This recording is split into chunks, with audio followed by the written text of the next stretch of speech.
Throughout my adult life, my focus has been on making the world a more beautiful place.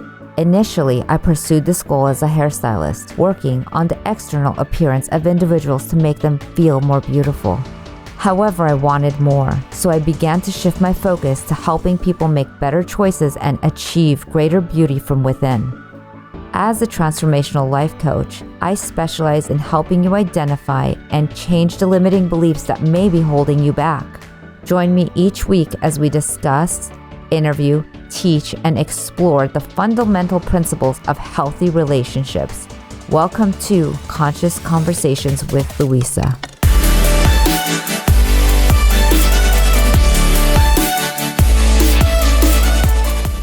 In today's episode of Conscious Conversations with Louisa, I'm speaking with Crystal Lindsey. Hello, everyone. I am Louisa Jovanovic, and I get the honor and pleasure of introducing you to Crystal Lindsey. I absolutely fell in love with her the second I met her and knew I loved her before I knew anything about her. Crystal, I don't even think I could do it justice going through your bio. So I'm going to let you introduce yourself and give the 8 families laundry list of your extraordinary list, because it is so long and so extraordinary. I'm blown away. Well, it's interesting because there's so many bios we have, right? I have the bio to get a job. I have the bio as an author. I have the bio as an individual, but I'll give the nutshell of it. And then if you want to ask further, and we'll kind of probe down. My life was really started when I was born to a mother who didn't love me. And through that experience, I was then abandoned into the foster care system at 11 years old and disowned from my family.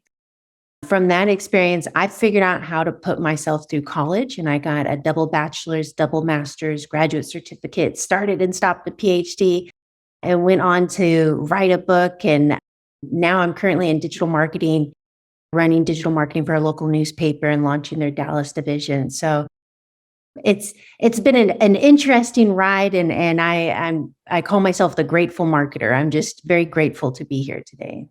I am grateful to having you here today. I have to say, a sentence you said before you were teaching a class a few weeks ago was, I thank God for my brain functioning the way it does. And that hit home for me because I realized how you show up and the intentional way of your being was so powerful. And you said it, and I, as we were talking earlier, is the mini hacks. So I love going back to the beginning of life where you're hearing conversations that your mom is saying, you're not making it up, because, sometimes we're like, oh, you misunderstood that. You clearly got what we were raised with. What was it that you were hearing, and how did that impact your life? It's a great question. And I'm able to be part of that David and Goliath series, and the very first chapter is on mindset.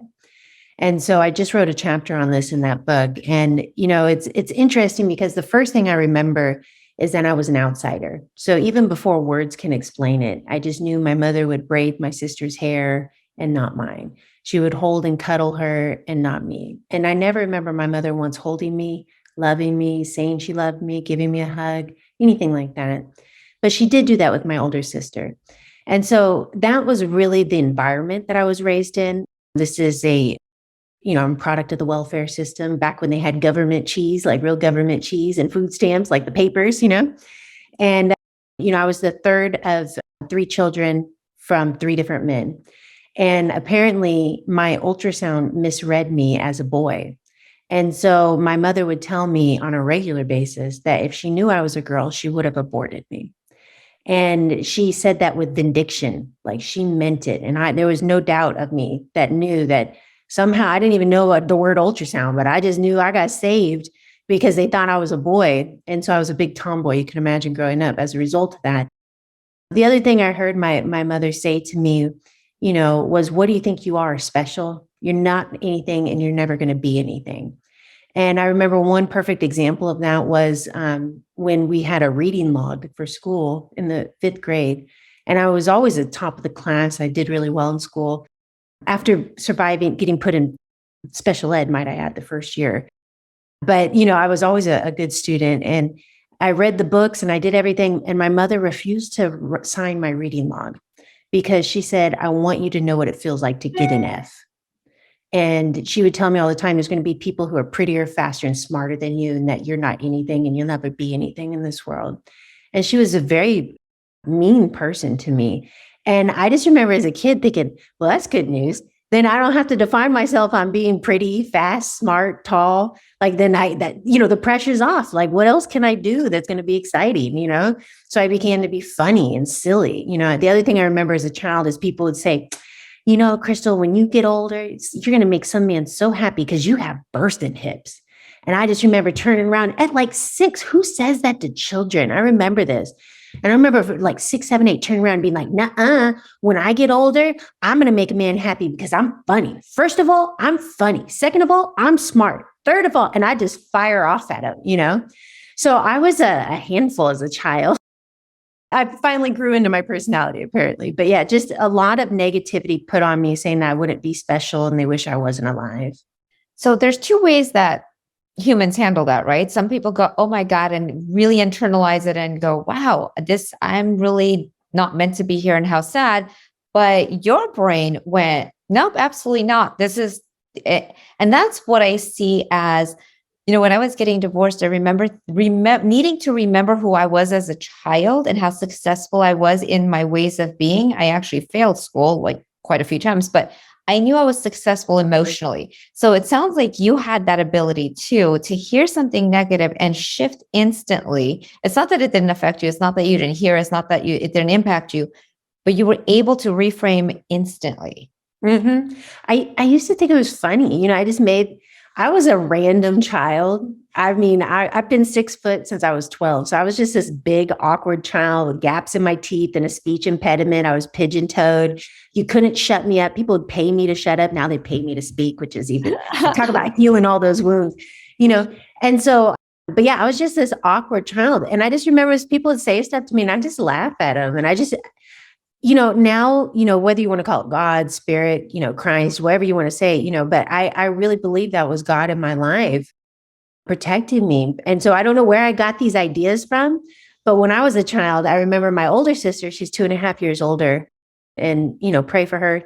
She's lived a very hard life and struggled with drugs and I'm currently homeless, lost in the streets, and so I've seen her go the opposite way. But anyways, when we were kids, I remember she'd say, when I get older, I'm going to marry a rich man and sit on my butt my whole life. And I'd look at her, I go, yeah, when I get older, I'm going to make a lot of money. And the only thing I'm ever going to buy you is an education.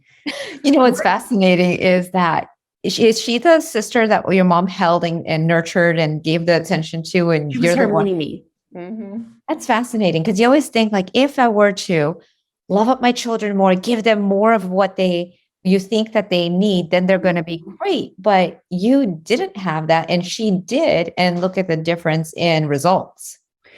100%. And that's what the chapter's about, is how being an outsider and being rejected was in fact the greatest gift I could have received.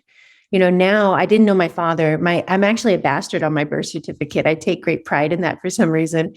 Asterisk, asterisk, asterisk, but they later, when I went into foster care, found my father.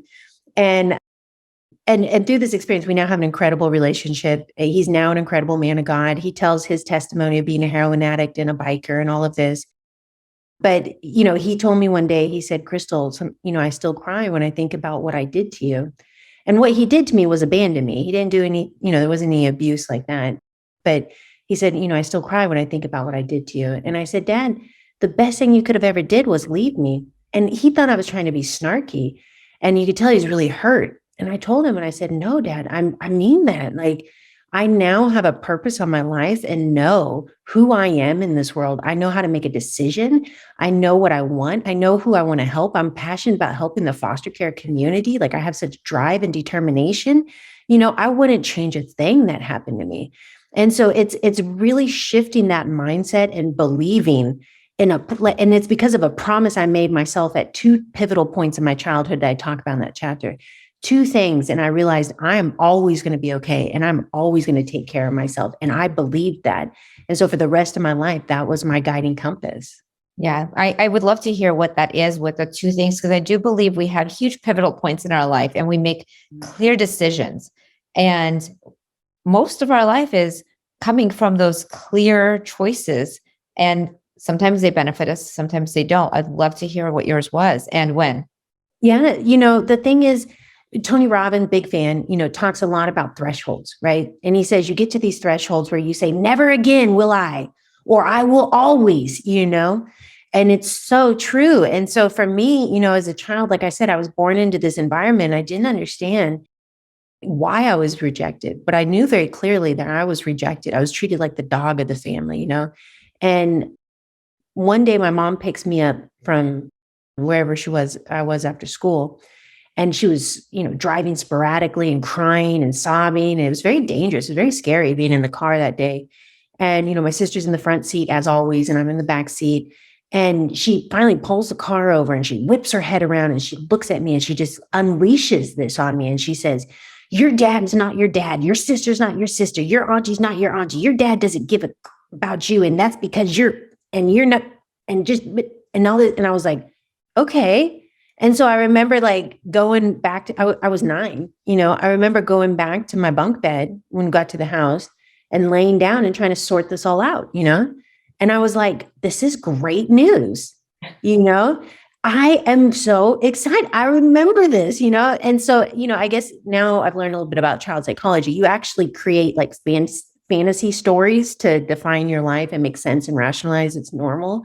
But in the moment, all I knew was I said, well, my dad he must be really powerful because he's the reason why I've been able to override the genes that I would have turned out like them. But because I'm so different and they don't think I'm special, that's because my dad's an alien. He must be from outer space and he's going to come back and save me. And so I just knew in all of my heart that my dad was an alien. Now, needless to say, he's not an alien, spoiler alert, and he didn't come back to get me. But the second thing that happened to me, was extreme abuse, right? My sister runs away. How old are you during this time? I'm 11. Okay. And my sister runs away and I'm left. The abuse gets very bad. And I let somebody trim my bangs. And, apparently my mom's the only one who was allowed to cut my hair. And so she unleashed herself on me and she attacked me. She ripped my shirt off of me. She beat me. I was bleeding. She attacked me with an ice pick handle. I was sure I was dying that day. And I did punch her. I did hit her once, first time in my life. And we were eye to eye because I was a big kid and she was like 4'11" and a half. And so she fell back and I just knew, I saw that look on her face. She was going to kill me. And so I took off running and I had no shoes on, no shirt, no socks, no bra. I mean, I was just like shorts running down the street as 11 years old, screaming her boyfriend's name was Tom. Tom's going to get me. Tom's going to get me. So all this goes and I go get put into foster care and I'm in the shelter. And one day the shelter people come out to talk to me and they, trying to have a powwow and tell me stuff, but they couldn't get out what they were trying to say. And so I was like, come on, I'm a big kid. You could tell me, come on, just tell me. And one finally blurts out, your mom left and we don't know where she went. And I was like, what do you mean my mom left? This is where she is. So I made him take me to the apartment and she cleaned out the whole apartment. She took everything I owned, my clothes, my book, my bike, everything. And I just remember looking in that apartment and there wasn't like a piece of trash. It was just completely empty. And so I remember going back to my bunk bed yet again and laying on that bunk bed and deciding this is the best thing that's ever happened to me. Me and me are always going to be okay. And I'm going to take very good care of myself. And I'm going to turn this into the best thing in my entire life. And I'm going to prove them wrong, And so because I decided in those 2 instances that could have broke me down, I shifted my mindset to believe that this was something positive. It became a pivotal catalyst in my life and became the most positive thing that could have happened to me. So extraordinary. So extraordinary. I just wonder how we teach that to children. And for example, I was in Big Sur with my children and my parents raised me with, like if I was able to be raised in a padded room, they would have, because they just wanted to make sure it was 100% safe. But my kids are rebellious and exciting and fun, and they want to do everything that I'm petrified in doing. Yeah. So I'm seeing my daughter cross the ravine and I'm like, don't do that. Cause I'm literally thinking I can't be responsible. I don't want to take the risk of anything happening to her. She's looking dead in my eyes and crossing the ravine. And this other part of me is like, I love you, girl. I'm so proud of you. I am so proud that you were such a badass that you are looking dead in my eyes, knowing I'm like, don't do it. And she's like, I'm on the other side, Mom. And I was so excited because there are some children like you who I asked my daughter, what are you grateful for? And you know what her answer is? Self. I'm grateful for myself. And I know that she has superpowers. And some children are raised with and just have natural instincts to be extraordinary. And I see that in you. How would someone cultivate that if they're the kind who would sit there and go, poor me, look what happened to me? Because it's kind of inevitable that you're as extraordinary as you are with that mindset. But with that being your mindset, what did you do when things weren't working as easily? And what kind of mini shifts do you put into your life? I call them hacks, and I think you call them hacks too. Like, what kind of hacks do you implement in your daily life to have you show up powerfully and responsible and successful? Because you have accomplished the moon, the stars, and the planet. Thank you. Well, let's talk about the first piece. You can imagine, like I shared my sister, I there, but by the grace of God go I, you know what I mean? And so I have a very visceral remembrance of my life. I'm multi-generational welfare, multiple children, abuse, poverty. My mother's abuse was 10 times worse than I went through. And so I think about this and it's like, well, how did some people come out of this stronger and some people don't?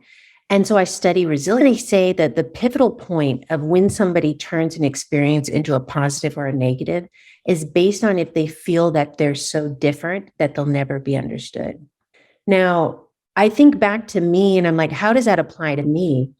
And so I grapple with this a little bit because for me, it wasn't an issue of being understood. But the research says that as soon as you say, like if you've been raped, molested, divorced, abused, abandoned, whatever those terrible things are that happen in life, God forbid, when those things happen, if you say, I'm so different, nobody could ever understand me, that's the precipice of turning that into the negative experience. But instead, if you're able to realize that you're not alone, and there's lots of people who are experiencing what you went through, whether you find that community or not, we hope you do, but you realize that you're part of a larger experience and that you're going to grow from this and be stronger from this, and that other people have been able to grow from this. That's when you begin that shift in resilience. That's what the studies show. The second thing you talk about is, how do you actually teach this? Because it's up to me. I feel I shared with you right before we got on the call, I almost died in 2017. And I had no blood pressure, no pulse, 21 failed IV attempts. They had to shake me by my ankles to get my blood going. I had 8 blood transfusions. And so through this experience, I literally was unconscious. And when I came out, I literally heard an audible voice in my head. And it said 100 times a day for at least 30 days, you cannot die with your song unsung. You cannot die with your song unsung. And up until that point, my family told me I make people feel awkward when I talk about what I went through and I talk about foster care. So I need to shut up. And I was trying to date affluent men and, become a young woman, and it wasn't helping, needless to say. So I shut up. But when I almost died and that mantra came to my head, that's when I started spending 20 minutes a day writing Grit and Gratitude, the former foster youth playbook for adulting.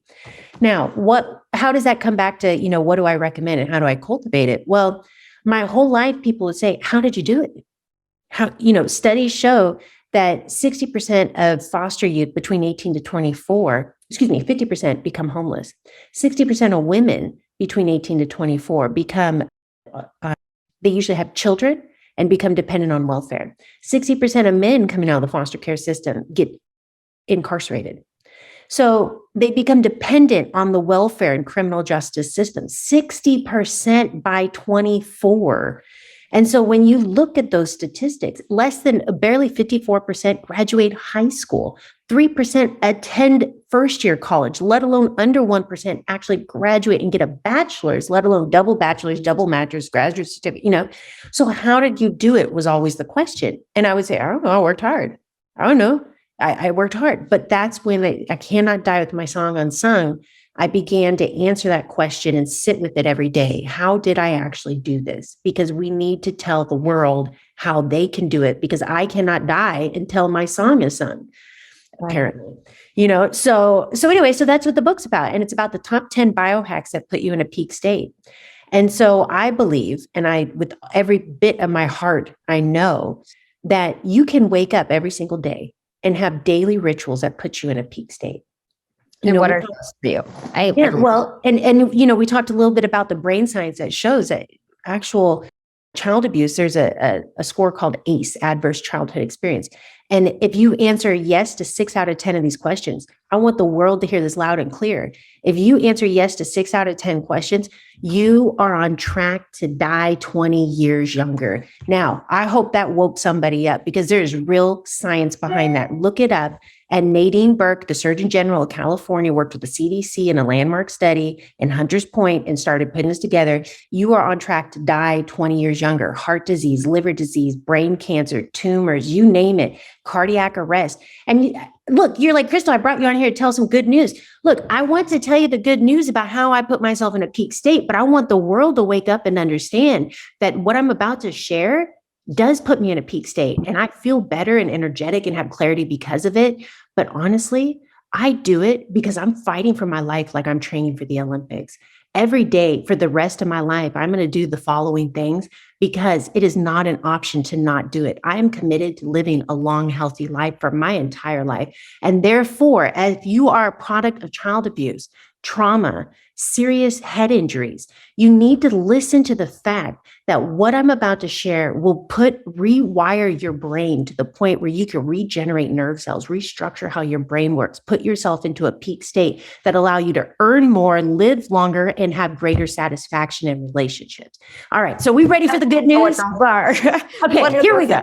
I'm going to walk you through my morning routine. So the first thing I do when I wake up is I listen to affirmations that I recorded onto a voice memo on my phone. I put it onto a speaker here and I blast it into my head to override my mother's negative thoughts that she put into my head.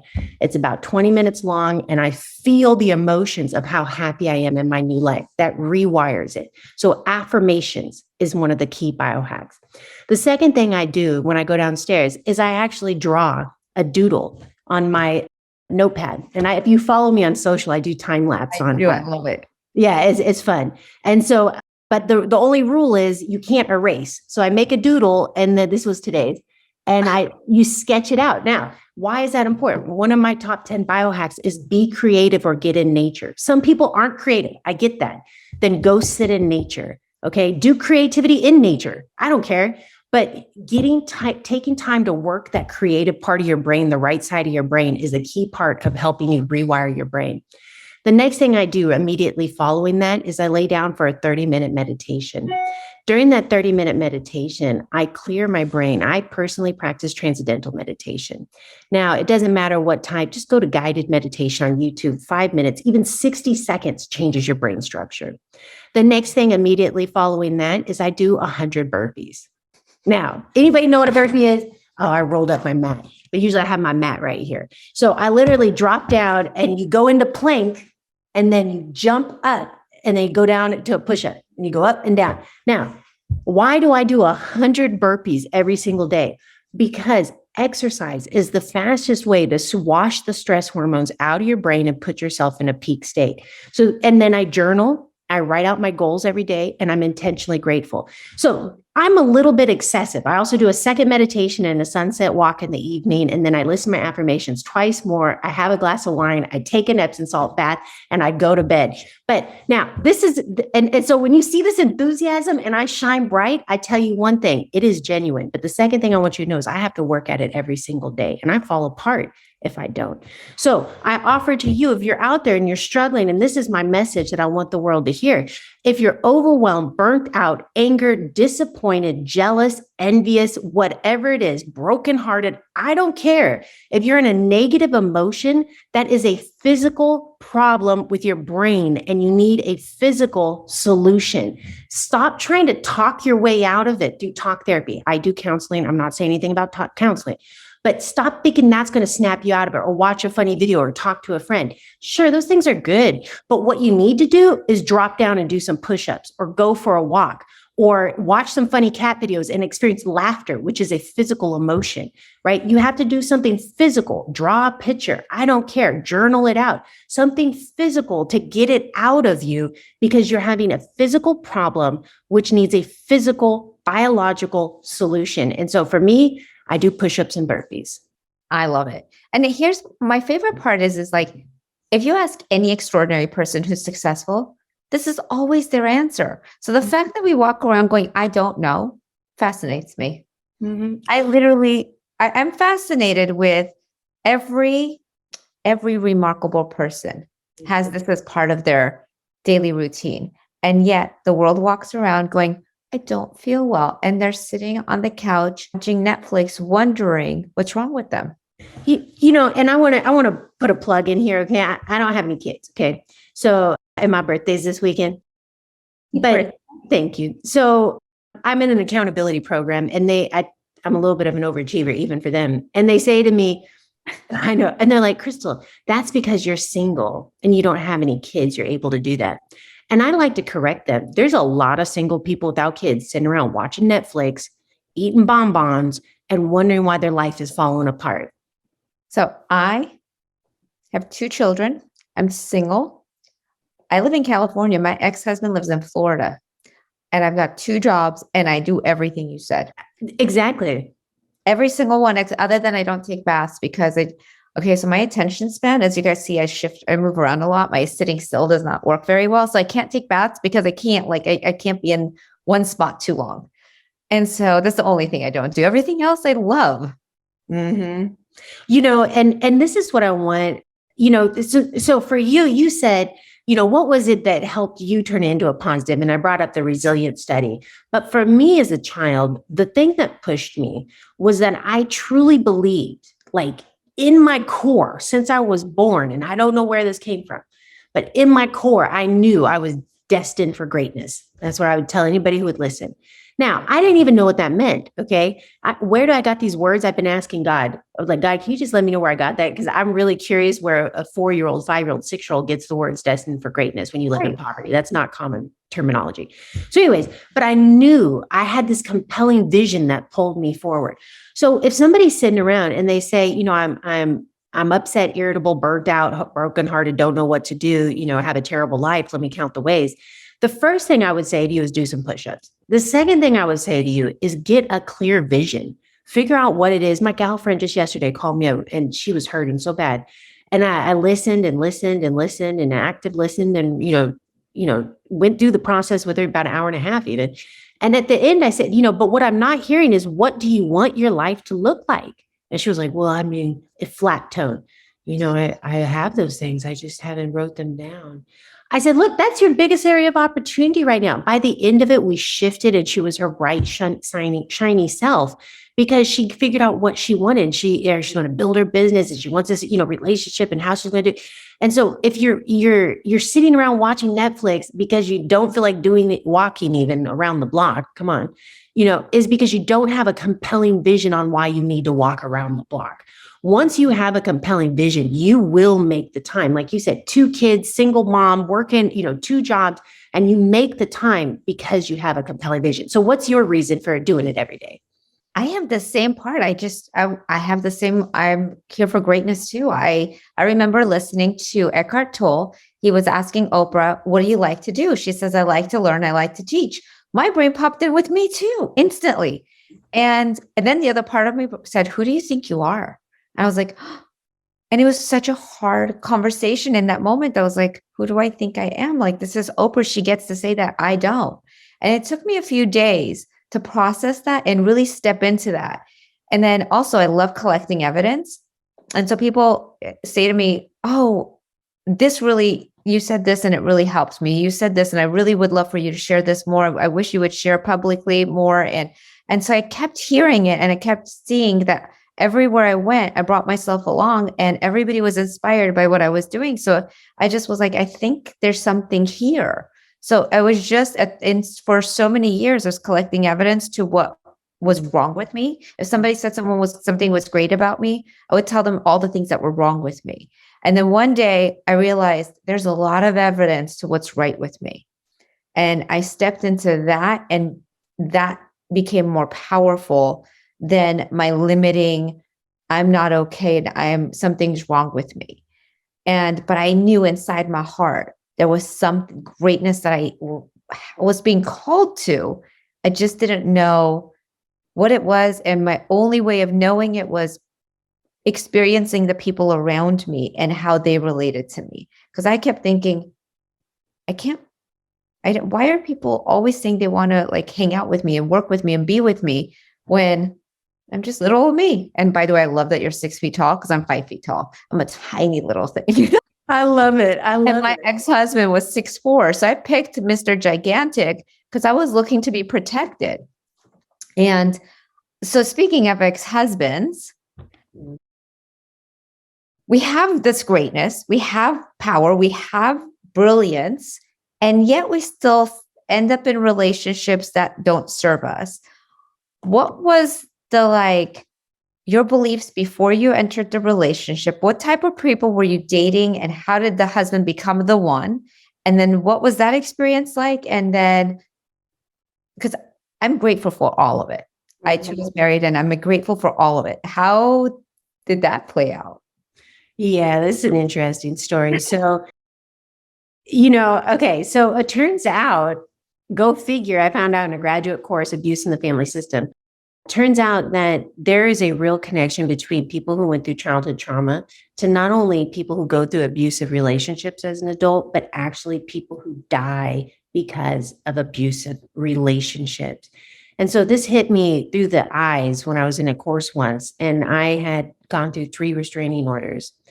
And I have been suffocated with a pillow. Somebody tried to break my spine, threatened to throw myself off a balcony because he was going to kill me anyways. And so time and time again, I wound up in these terrible relationships. Now, let me tell you, ladies, they always come in with the most romance. So when they swoop you off your feet with so much romance in the beginning, red flag. So, through this experience, actually, and this is the first time I'm really going to tell the story candidly, through this experience, I became afraid. My sister and I joked that we got our mother's picker of men, our picker. And so I became afraid of my picker. And I believed that if I was interested in someone, like really into somebody, then they had to be terrible for me.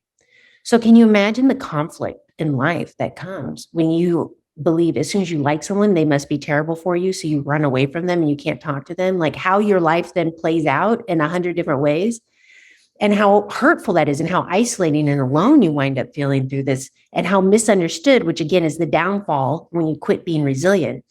And so I ended up meeting my ex-husband when I was his boss, and he got married the next month. So it was very platonic. There was nothing going on. And then he ended up getting divorced. And he reached out to go to lunch. And my first line was, how's your wife going? How's your wife doing? I was not going to go to lunch with this man. And even though we remained friends on LinkedIn and such, anyways. And so he's like, no, we got divorced. And so I thought for sure he was going to flirt with me. So we went to this sushi place. I always remember it. And it was so business. He was telling me about his business and he's going his business. He's doing that. And I talked about what I was doing. And then I left and it was just like totally platonic. And I remember walking out going, I totally misread that and laughing like how narcissistic I must be to think that he must want to flirt with me. Oh my gosh, Crystal, get over yourself. Like I remember that all the way to the car. Now, fast forward another several years, he wants me to work at his company. And I just launched my company. I didn't want to. He talks me into it. He says, well, I'm taking up for an answer. I show up down there. I did the interview. I knock it out of the park. I don't want the job. Okay. And then something blossoms out of that. Now, at this point, he and I have always been good friends. We like the same music. We have the same stories. I trust him. I like him. I don't know if I was in love with him, but that's because my belief system was if I really liked him, then he had to be terrible for me. So therefore, if I don't really like them, they have to be really good for me, is the opposite. And so I married him because he was safe and kind and loving and generous, protective, thoughtful, considerate, warm. And, after 5 years, we realized we're just friends, And so we were able to still remain friends out of it. But that was my most successful relationship, sadly. And at the end of it, he said, look, you've had enough crazy. I'm not going to go crazy on you. I'm not going to stalk you or something. And I was like, well, I really appreciate that because I did kind of think that was the next thing that was going to happen. And he's like, no, I'm not going to do that to you. And I was like, okay, great. Glad we got that out of the way. And so we ended up having this really healthy divorce. I filed within a week of leaving. He signed that weekend. It was like, we didn't fight over. We actually got divorced and then willed each other everything. And he does my end of life stuff and my living will and my health directive. And we willed each other everything. So when we die, we give each other. Who does that? Who gets married and then divorced and then wills each other everything so you can still have everything? It doesn't make any sense. Wow. That's quite the story. And it's, I love that I actually didn't know you before this interview. So it's not like this is all new to me. And it's so fascinating. And what is your new dream vision for your relationship? It's really, I went on a vacation in October and I think I still had the same belief system up till that point. And I was lonely, went alone, which is really, I upgraded the suite. So I had I had my own pool on the balcony, full kitchen. I had a really nice, huge hot tub in the room, huge suite to myself in Cancun. And I was feeling real sad and lonely. And I realized that, no, I'm not going to sit here and cry and feel sad and lonely, that I enjoy my company and I have a darn good time. So every day I woke up and I did everything I described, right? I woke up, I did yoga, I journaled, I took a hot bath, and then I went and meditated, and then I doodled, and then I meditated again, and then I wrote my goals, and then I did a vision, and by this point it's 2 PM, and I'm like, okay, I should really go chase some sunsets and get some food and leave this room, Anyways, through this experience of it, 8 days, I realized one day when I was journaling about the 6th day that I'm a catch. And I've never felt that way. And I realized that up until that point, I always believed that my childhood traumas and experiences made me less than, and I didn't feel worthy. And therefore, I was attracting other people who didn't feel worthy, who admired my strength and determination and drive, but later have confessed that they ended up hating me for that exact thing and thus abused me and tried to tear me down every chance they got. So I saw it play out fully in this moment of my journaling. And then I realized I've healed that wound.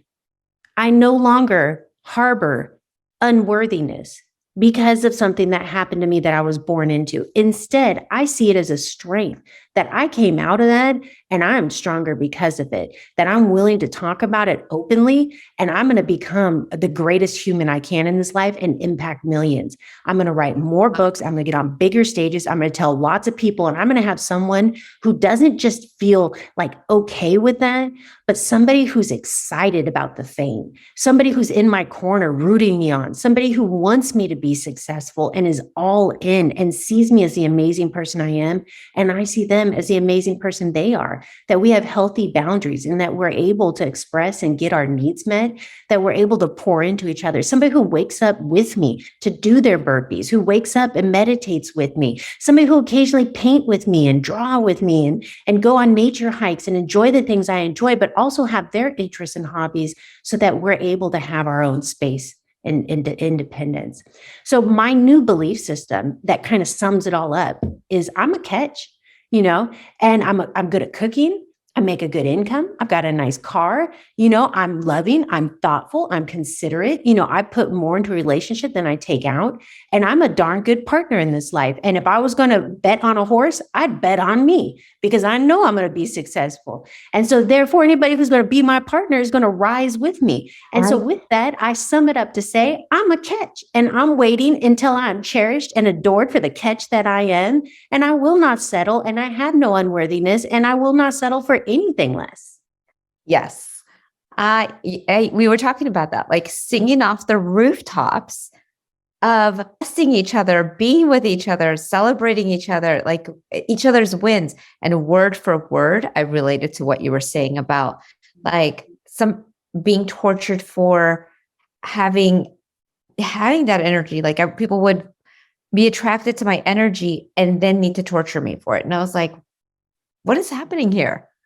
Like, their unworthiness, it's insecurities on their part that then they play out and attack you to tear you down. Yeah. I mean, it was word for word. I know you're changing zillions of lives with that sentence, because it was one of those huge moments for me when I started to hear my thoughts with someone else's words. Cause like everything you just said, I'm like, absolutely. And I am so grateful I did shift to, oh, I do not have to change an iota about me. I don't have to learn one more thing. I don't have to do anything different to be worthy and deserving of love. And by the way, if I was a man, I'd be all over dating you, because I would do all of those things with a ton of excitement and love. So we get to attract exactly that. And it's just magical. It is. And you know what? That's why I'm so open. Well, one, I was told I can't die with my song unsung, about a trillion times. But, one of the reasons I'm so open is because, again, if people can find themselves in someone else, and then they remove that stigma that it's just them, that then and only then can they begin that healing process. The second step of the healing process, if you're watching this and you're kind of going, oh my gosh, like this is an eye-opening, or maybe I just realized that since I'm a product of trauma, that's why I'm having abusive relationships, and I could actually die in these relationships, and that's actually normal, and I got to break the cycle. What the heck am I supposed to do? My brain, I guess, is rewired, and I got to use biohacks and fight for the Olympics. Like, oh my gosh, like where do I even get started? Again, do some push-ups. That's the first thing I'm going to recommend. The second thing I'm going to say to that is be able, someone, my counselor told me this, and she said, our mind is like a library. And what happens is when trauma happens, a book falls to the floor on a certain page of a certain chapter. And for the rest of our lives, we trip over that book and get triggered by that chapter of our life. And what happens as a product of trauma, somebody who's been through multiple relationships, and come on, 99.9% of relationships fail. Let's be real. You know what I mean? Like, come on, even the successful ones had 100 unsuccessful usually, right? Right. So what happens is we go through these relationships and we go through life, and it humbles us and it kicks us in the teeth, and we grow and we evolve, and, we get triggered, and our library is just a wreck in our head. Most people. Okay. She said, and this will always change my life. She said, the way you get through it is you pick up the book, it's triggered on that page, and you look at that memory and you reflect. And this is the key. You reflect on how that memory has made you stronger today, and how you are a better person, not just kind of better and like could be better. No, how you are better because of that, and get that in your core. Yeah. When you really honor that you are actually a better person because of that, you then close the book and put it back on the shelf. And so the journey of life for people who've had a messy life, self-induced or by who you're born into, is to go through and honor those memories, and not just see them, but honor how you are a better person because of it, and close that chapter and put that book back on the shelf. And so again, I'm going to encourage you to do push-ups. I'm going to encourage you to clean up your library. I'm going to encourage you to get a compelling vision of something you're working towards. Just start on the process of meditation, draw a photo, walk around the block, watch funny cat videos, journal it out, get clear on your goals. But the number one thing, to just sum it all up, start a blessing jar of gratitude and start putting in there all the things that happen in your life that are incredible. And then even if I never read these again, my life is forever changed, because my brain is now triggered. And this is one of the things I want to end on, because this is real brain science. My brain now, when things happen that are grateful, I got someone just emailed me yesterday and said they read my book and it changed their life and all this. I instantly was like, oh, that's a good one. Got out my pen and paper. I started writing it down. I'm like, that's going in my jar. So now my brain is triggered to look for things that I'm grateful for. Now, this takes us back to caveman days when we would hear the rumbling in the bush or is the food bad or we're going to die? We're always on hyper alert. So our brains are hyper wired since caveman days to look for what's wrong. And so again, I want to tell you, if you're out there burnt out, overwhelmed, irritated, brokenhearted, don't care, know that you are not alone and that your brain is actually wired to help you see what's wrong. And you have to use gratitude, intentional gratitude daily to shift your brain to begin to see what's right. So you can then honor the part of you and clean up your library. So you can then take the time to create a compelling vision of who you want to be and the impact you make on this world. So then you can make the sacrifices of waking up 15 minutes early to do 100 burpees so that you can write your goals and invest in relationships and help close those cycles and believe you're a catch. All of those things cannot happen until you begin to train your brain to see what's right in this world. So again, just know it's a biological problem that needs a biological solution. And the first breadcrumb to success is gratitude. The second piece is grit. And grit are the daily habits and biohacks that we talked about. This was magical, because that is the key. You nailed every single one. We have just maybe 2 minutes, but I really think this needs to be touched on too. I feel like most of us have our foot on the gas and on the brake. And we're like, I want the success, except our fears hold us back. So it's got something for you. Take it off. Yes. Okay, I got some. I know we got like 90 seconds. Okay, this happened just 3 days ago. I was in a meditation. I bought this cute little townhome here. And in my meditation, I'm turning 39 on Sunday. I saw my baby. Me as a baby. And then I welcomed my 9-year-old self into my house, literally knocked on the door. And in my meditation, I didn't prep this. I didn't try to think about it. This just happened. She knocked on the door and opened it with their awkward bangs and her gappy teeth and her pigeon toed and her, it was just silly as it could be. Walked in and started looking around and was like, wow, mom's not coming after us. She's not going to beat us anymore. And I said, you're safe. You're safe. She's not going to get you anymore. And then guess what? My 19-year-old self knocked on that door and she came in here with her ghetto-ness and ghetto fabulous and pierced eyebrow. Oh my gosh, and jerseys and sneakers. And she said, we don't got to go to the laundromat anymore. You got a washer dryer in unit. And she started looking around. You got knickknacks. You got art on the wall. My 29-year-old self knocked on the door and walked in here and said, you don't got a man lording over you. You did this on your own. You bought this yourself. I said, this is ours. It's going to make me cry. I said, this is ours. And in my meditation, I wept and healed those wounds. And I feel that all of my pistons are going in the same direction. The self-sabotage is over. Welcome your younger self into your current life. And I bet they would be proud of you. And that could be the first step to healing. Yeah, that is the first step to healing. It is literally taking all of our sweetness, and just holding it and giving it the privilege of feeling what it needs to feel and be seen and heard. And then everything else opens up to it's just magical. I literally feel like you just created magic here. I'm so grateful for you. Thank you. I'm so grateful to be here. You created the space.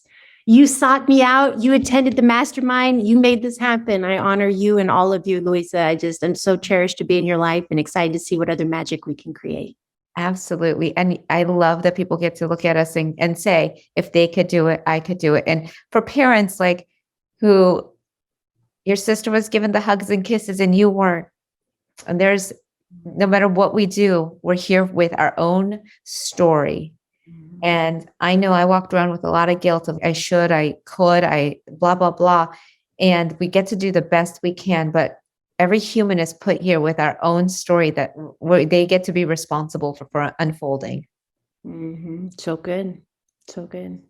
Thank you. Thank you. Thank you. I am honored being in your life and being on this journey with you. Thank you. The pleasure is mine. Let's do it again sometime. Yes, absolutely.